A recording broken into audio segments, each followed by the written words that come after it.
Hey, I'm Alex Radcliffe from Board Game Co., and this video is the 15 games from 2022 I most want to play. And yes, I did say 2022. We're currently going through a bunch of list videos from 2022, a bunch of, recaps. A year has passed, we've had time, all the excuses that it just came out December, those things are long gone, and so now we can go ahead and take a look and revisit the best 15 games from 2022, which I already did. You can check that out. I'll link to it down below. We have a bunch of other videos, some I may have already done, some I will be doing, but about the games from 2022. And this video is the 15 games from 2022 that I have not played and most want to play. To that end, before we keep going in this video, it's worth addressing the fact that if you're looking for a well-educated review or opinion of these games, this is not that video. Some of these games I know more about than others, some less so, but I'll just be going through my own personal interests of the games I haven't unfortunately had a chance to table, and the fact that I want to table them, and to some extent why. Again, the ones that I know more about than others, I'll have more reasons why I want to table them, but these are games that just time passed by. Time passed by every single year, and every single year I get hundreds of games played, but also hundreds of games never even see the light of day, and never find out about. Some of them I know about and don't play. Either way, with that said, let's go ahead and start off this list, starting off with number 16. Yes, I did say it's 15 games, but number 16 is a bit of a special option over here, because that's going to be ISS Vanguard.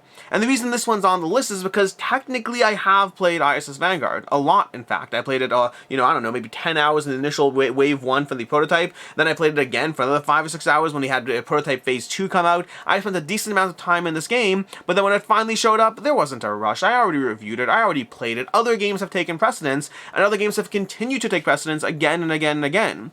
But with Wave 2 delivering, I'm seeing a lot of other people continue to post about this game, and this is one that the gameplay experience of ISS Vanguard was excellent. The overall enjoyment of trying to manage your shipbook, of level up, of growing your ship as you go through the game, was a good puzzle of not just satisfaction of building things up, but just the challenge of trying to constantly overcome all the things being thrown in your way as you try to stay ahead of the game in terms of the economy of, well, a little bit of everything. As people die and you entrench them in your ship, all these different things. There's that one scenario that people keep posting about vaguely that has some sort of pivotal story moment in the game.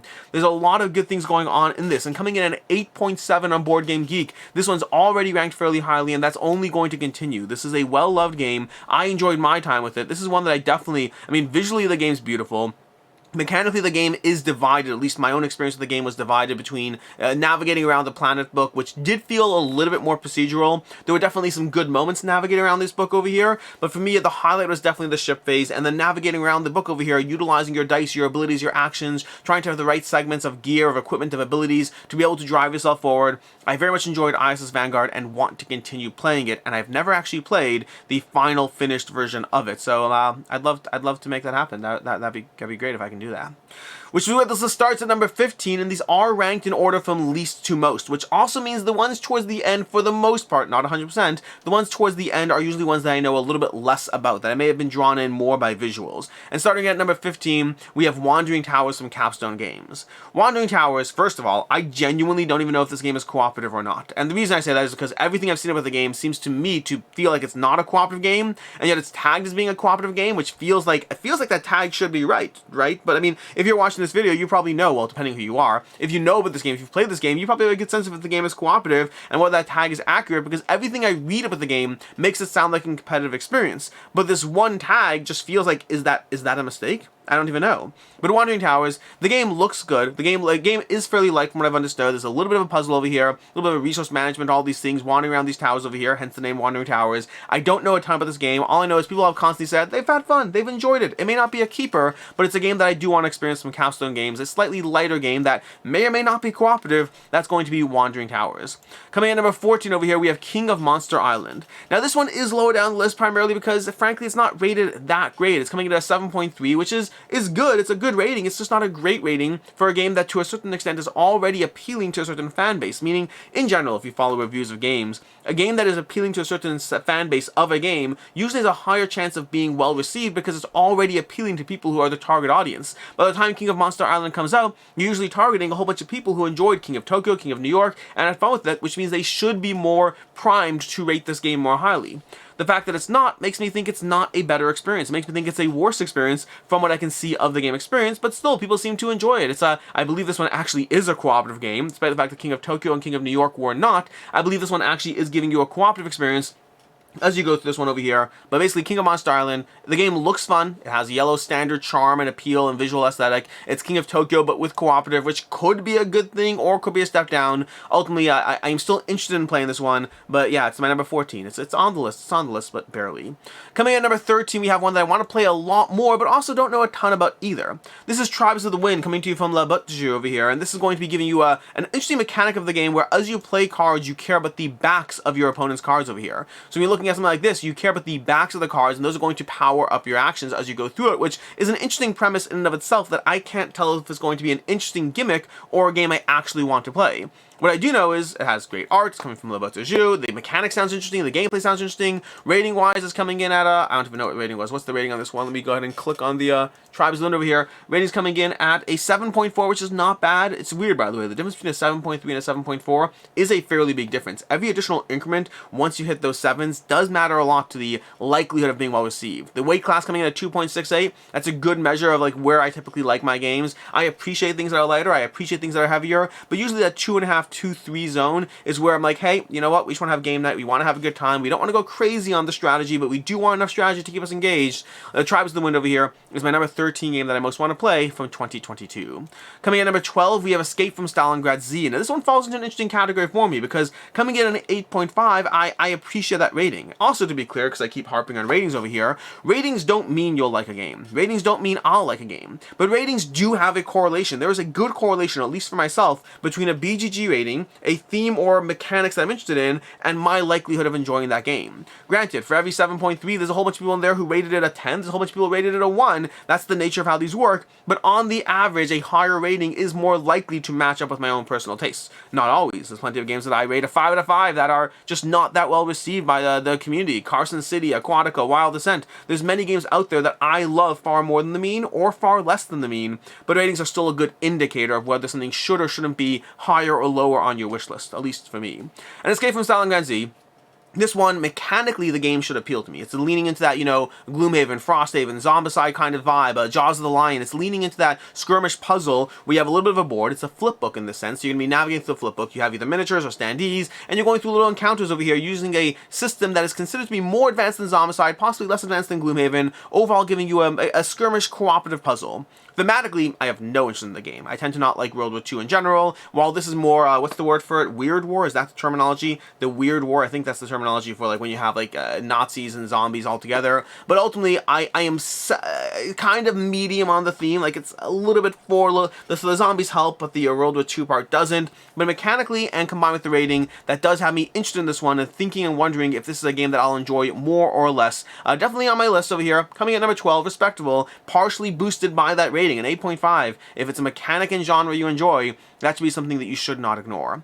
Coming at number 11, we have My Father's Work, coming in at a 7.9. Again, that's a pretty good rating for a game. It is an app-assisted game, which has me hesitant that this is one that I'll keep or really love, but it does have me thinking that maybe this is one that I enjoy and I do want to dive down into it. My Father's Work is going to be coming to you from Renegade Games, and you're playing out across 3 generations of play. You're basically crafting your creations and your inventions and your Frankensteins and all that stuff. The problem is at the end of each generation, all your progress is lost. All progress is lost and reset at the end of each of these generations, and there's 3 generations in the game. The question is, so what are you doing? Why are you going through this? Well, the answer is there is some degree of kept knowledge from generation to generation. Your individual progress might be lost, but there are things that you can make sure to set yourself up for success in those future generations as you go through it. Has me very interested in the game. The rating combined with that, the game length has me a little bit wary. The app-assisted play has me a little bit wary, but it is still one that I very much do want to play. That's My Father's Work from Renegade Games. Coming at number 10, we have Frostpunk. Is it number 10? We're up to 10, 15, 14, 13, 12, 11, 10. Coming at number 10, we have Frostpunk with an 8.3 rating. This is primarily a solo game. You could play it with higher player counts, but it's mostly just doing all the same thing and sharing responsibilities, which is why it's rated best with 1 to 2 over there. But coming in at an 8.3, Frostpunk is giving you a solo game based on the video game, coming to you from Glass Cannon Unplugged, and again, the rating is something you cannot ignore. It's coming in at, number 60 thematic, 262 strategy, 521 overall, and Frostpunk is giving you a solo experience that, granted, has a weight of a 4.32, has a playtime of like 3 hours, and from what I've heard from people, that 3 hours is like once you know the game. Like, it's a longer experience, it's an involved playthrough, but I've heard incredible things about this playthrough. I do question whether this one that is or isn't one that I'd enjoy, primarily because of the fact that On the one hand, this is giving you a solo optimization resource management puzzle. On the other hand, a lot of it seems to be based around all the bad things happening as you attempt to survive and thrive through that. I've just finished playing through Halls of Hegra, reviewed that one, and Halls of Hegra is like both a great game, but I historically don't love being beaten down. I like when you give me harder and harder challenges, but don't keep taking my things away. That's a little less fun for me. So on the one hand, a lot of things that pull me towards this one have me interested in it. On the other hand, a few things that have me hesitant in this one. That's going to be Frostpunk, my number 10 most want to play in 2022. Coming at number 9, we have Familiar Tales, coming to you from Planet Games. Familiar Tales, it seems to be leaning into, well, first of all, again, a rating 7.9 over there. That does matter to me. That 7.9 rating, art and aesthetic and general gameplay aspect, giving you this cooperative experience. I think it's cooperative experience. I'm 99% sure it's a cooperative experience over here. As you go through this puzzle over here of just, you know, progression. You're going through a bunch of storybooks over here, giving you those flip books. They did flip books with, like, before it was even cool. Before Jaws of the Lion brought flip books to your table, Familiar Tales, but Planet Games was doing that already. And it's going through that with a bunch of characters. You're going to be leveling up and gathering them, and art let's go with art and mechanics that do seem to appeal to, again, that general genre that I like, and again, combined with the rating, has me interested in playing Familiar Tales as my number 9.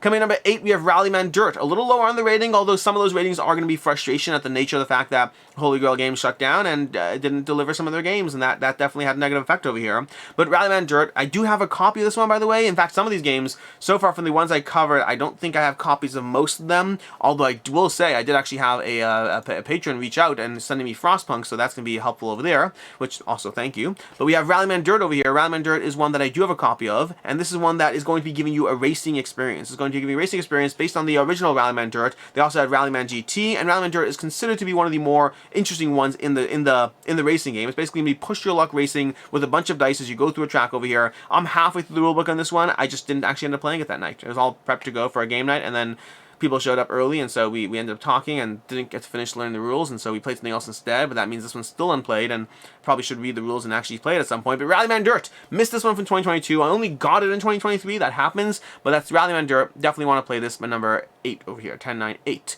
Coming at number 7, we have Legends of Void. Now, Legends of Void is an interesting one because it's a 7.8, although I am skeptical of that rating. In general, ratings are always going to mean more the more people you have rating this one. With 230 ratings, that's good, but it's not necessarily the best over here. But for me, a big part of this game is that this is basically giving you a a fantasy IP, but with a Terraforming Mars gameplay. Like, a lot of elements of the game seem to really be leaning into Terraforming Mars and the way those resource tracks work and the way the various symbols work. There's a lot of similarities to Terraforming Mars as you play through this one over here, managing 9 unique resources in the game, playing cards, having this map over here, which is kind of a map to some extent, but also, like, you know, not the same level as far as, not the same level of, what's the word for it, area controls. You'd have a full area control game. This is more based around the area control you're going to see in Terraforming Mars, but it does, by all accounts, from what I've seen of the game, it seems to be really leaning into the Terraforming Mars as far as your resource management, as far as your card play, and it's, the opinions of this one are mixed. There's a lot of people who really enjoy it, and a lot of people who are like, just play Terraforming Mars. But it's one of my favorite games of all time, meaning it's Terraforming Mars, one of my favorite games of all time. I should not ignore this one. I have to be mindful of it and just, you know, I have to be mindful of this one and see if it's a game for me. That's going to be Legends of Void. Coming in at number, I keep losing track, 10, 9, 8, 7, 6. Coming in at number 6, we have Woodcraft. Woodcraft over here, this is one that I don't know as much about. The rating is good, 7.7, not necessarily amazing, but it's also coming to you from oh my gosh, Vladimir Suchi. Coming to you from Vladimir Suchi. It's all about managing different wood elements, managing different wood, crafting different wood, breaking down to various components, utilizing those things. It's going to be giving a Eurogame experience, and Vladimir Suchi in general is a designer who I've loved since playing the original Shipyard way back when. I have not played a bunch of his recent games. For whatever reason, Woodcraft has appealed to me a bit more than some of those recent games, and I don't necessarily know why. It just looks like it's my jam. I don't know what it is. Like, what did he have? He had Messiana 1347. For whatever reason, just never was on my radar. I should play it. I really should play it. But it's just never on my radar, past the fact that I knew it existed, versus Woodcraft is one that I do want to enjoy and play. I know less about this one, but that's going to be my number 6, Woodcraft. Coming at number 5, we have over here, we have Dark Venture Battle of the Ancients. Now, this is a tricky one. It is one I have. This coming into an 8.2 rating. This is giving you cooperative, solo, and competitive gameplay as you go through a bunch of scenarios over here, all playable solo. I believe all playable solo, with a very unique art style that, frankly, is not for me. me. This art style, very unique, very, very interesting, very different, more little punk, little heavy metal, whatever it is, but it's just not my type of art. For me, what I've heard about this game, though, does have me interested in this one. From people who played this game, I've heard incredible things about how intricate and complex and rewarding this system is. The rulebook supposedly is not the best. Learning to play is a bit of a challenge. It's one of those games you gotta set up, prep yourself, and just power through it to get it learned. But if you do so, supposedly by all accounts, the ratings just have this as a game that is incredibly intricate, incredibly interesting, incredibly variable in terms of the scenarios you can play. There's expansion content for it already. I think I have it all in. I backed this one all in when it was on crowdfunding based on people I knew who had played the game and were talking about how great the experience was. So Dark Venture, Battle of the Ancients, definitely higher on the list for me. I do have this one. I just have not gotten it tabled, but very much want to do so. That's going to be Dark Venture, Battle of the Ancients, my number 5 most want to play. My number 4 over here, we have The Light in the Mist. And the gameplay in this one, don't have a ton of information on this one, but it's coming to you from Post Curious, who have done the Emerald Flame, which I think is a fantastic experience, and this is just giving you more in that genre. And again, that 8.3 rating cannot be ignored either. This is one, they have a few games in their line of, little puzzle box, escape room type experiences. This one definitely is one of the higher rated ones. I've heard a lot of good things from people who have played this one about how good of an experience it is. Has me looking forward to diving into this one when I do get a chance to do so. Again, Emerald Flame is a fantastic experience that I very much enjoyed, and they have a few of these. They have the newest one. What was the newest one? They had the Morrison Factory. Was that the newest one? That was on crowdfunding. A lot of people had a chance to play that one. They put out an amazing quality escape room experiences that should not be ignored if you enjoyed that genre. So The Light in the Mist is my number 4 most want to play. My number 3 over here is going to be Hamburg, and 3 is an interesting one because Hamburg is effectively a re-implementation of Bruges. This is coming to you from Stefan Feld from Queen Games. This is, like I said already, re-implementation of Bruges, which is one of my favorite games, and I'm torn on this one because on the one hand, visually, the game, like when I look at Bruges or when I look at Hamburg, I will take Bruges any day of the week. Visually, I much prefer the aesthetic of Bruges. I think it's a better looking game. But I also have heard a lot of people who've played Hamburg who said that it's a very good implementation, that the rules changes do add to the experience. So despite the fact that the game doesn't necessarily look the same, which for you might prefer it that way, I don't know, it's definitely one that I have to try at some point. You shouldn't ignore. If somebody re-implements one of your favorite games, you shouldn't ignore that. Not to say you have to keep the new one. You keep whichever one works for you. But if Bruges is one of my favorite games, I should try iterations upon that. It would be like me ignoring a new Zombicide. If I always ignored new Zombicides, sure, I'd save myself the not the grief, but I'd save myself 2nd edition, Invaders, I'd save myself a bunch of these that are more mediocre, but I'd also miss out on Marvel Zombies and DCs, which have been a fantastic additions to the Zombicide line. And so for me, Bruges is an amazing experience, and I definitely should try Hamburg at some point. I want to try Hamburg. It will happen, maybe at a convention at some point. Whether or not I pick it up, that's the question, because I'm perfectly content with my copy of Bruges and the expansion, so we'll have to see. We'll have to see on this one.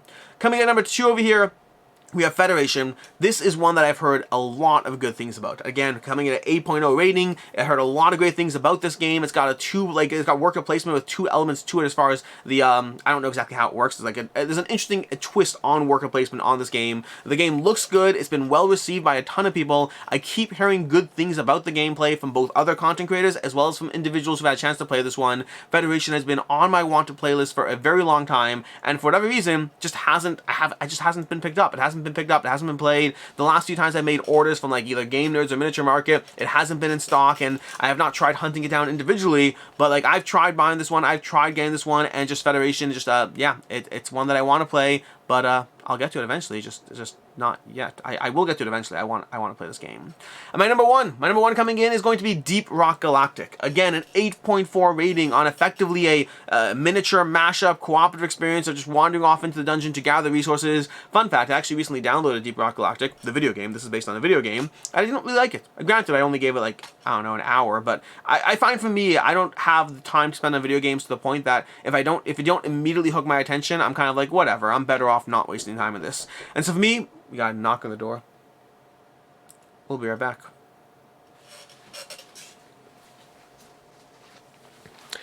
Anyways, where was I? Deep Rock Galactic. So, yeah, video games and Deep Rock Galactic. Back to the board game part of things. This is a game that's rated an 8.4. I've heard very good things about it. Again, from content creators, from individuals who play the game. And it's just, I mean, it looks beautiful. It's a theme and a genre that I enjoy, and it's well rated. Those combine into a game that I should absolutely be on my radar. The only reason I didn't pick it up is because more and more I find that big box experiences are great. They can be great, but there's always so many games that I'm already not playing that I'm a bit more gun shy about investing to myself, especially from a new creator, from a new, relatively new IP. It's a video game being turned into a board game, which honestly has me more skeptical at first, because will it deliver, or is it just appealing on the cash grab aspect of things? And so, ultimately, it seems like the ratings are there. It seems like this game is well liked and looks beautiful, and I should get it. So this is my #1 most want to play from 2022, and that's what we have over here. 15 games from 2022 that I have not yet tabled. I'm curious to see how many of these I do get tabled. What I probably should have done before this video, maybe I'll pin a comment if I remember, is last year I did a list of the 15 games from 2021 that I had not yet tabled. I'm curious to see how many of those I got tabled since then. I'll pin a comment. Check that. I'll pin a comment.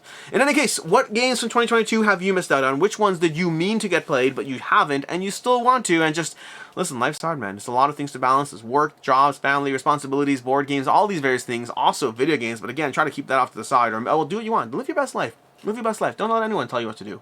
But play board games. Or don't let anyone tell you what to do.